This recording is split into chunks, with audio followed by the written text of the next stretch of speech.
মাসিক চলাকালীন অবস্থায় মা বোনেরা ৬টি কাজ করতে পারবে না। ইসলাম এটা নিষেধ করে দিয়েছে, কঠোরভাবে নিষেধ করেছে। কোরআন আল কারীমে আল্লাহ তাআলা খুব চমৎকারভাবে সূরাতুল বাকারার ২২২ নম্বর আয়াতে এই নিষেধাজ্ঞা দিয়ে দিয়েছেন।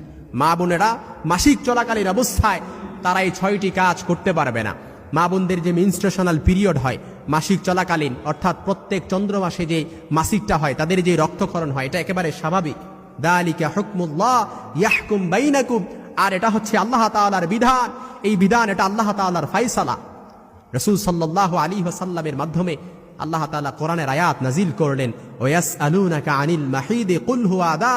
হে রাসূল, লোকেরা যখন আপনার কাছে মাসিক সম্পর্কে জিজ্ঞেস করেন, আপনি বলে দেন এটা খুব কষ্টকর, এটা যেন তেন কোনো বিষয় নয়, এটা খুব কষ্টকর। এই জন্য কোনো ছোট যারা মাসিক নতুন হয়, যারা পিরিয়ড হয়, মা আছে, আপনি আপনার মেয়েকে বুঝান। বড় বোন থাকলে ছোট বোনকে বুঝান, এই মাসিক সম্পর্কে এই লজ্জা নয়, এগুলো জানতে হবে। এটা হচ্ছে আল্লাহর বিধান, ফরজ বিধান। এই বিধান সম্পর্কে আপনাকে জানতে হবে। এজন্য ইসলাম মা বোনদের মাসিক চলাকালীন অবস্থায় ৬টি কাজ নিষেধ করেছেন।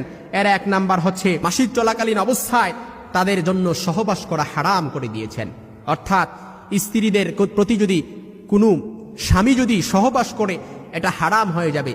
আর এর জন্য আল্লাহর কাছে তাওবা অবশ্যই করতে হবে, যেটা আল্লাহ তাআলা কোরআনের আয়াত দ্বারা আমাদেরকে কঠোরভাবে নিষেধাজ্ঞা করে দিয়েছেন।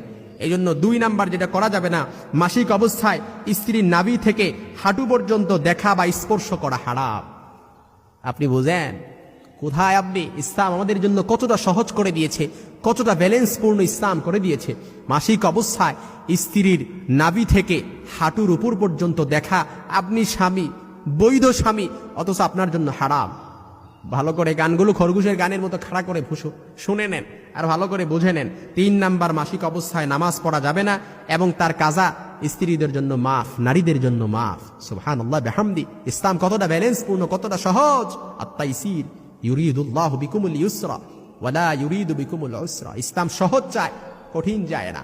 এজন্য মাসিক অবস্থায় স্ত্রীদের জন্য, অর্থাৎ নামাজ পড়া, নারীদের জন্য নামাজ পড়া মাফ, পরবর্তীতে এটা কাজাও করতে হবে না।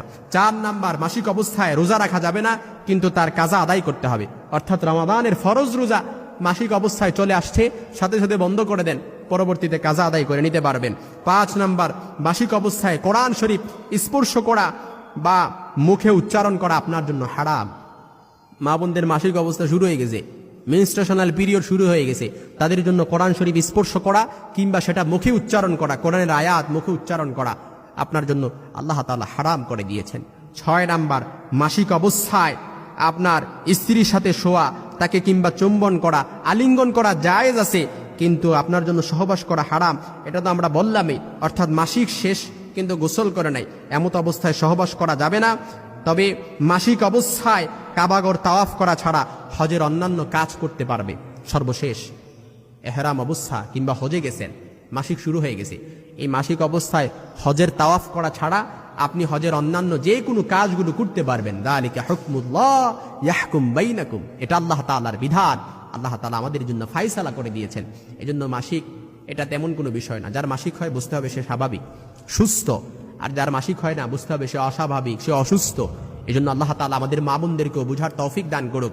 মাসিক অবস্থা নিয়ে যত রকমের কুসংস্কার আছে, এই সব কুসংস্কার থেকে বেরিয়ে আসার তৌফিক দান করুক। সঠিক বুঝ, সঠিক সহি সমাজ আল্লাহ তাআলা মা বোনদের অন্তরের মধ্যে পয়দা করে দেয়।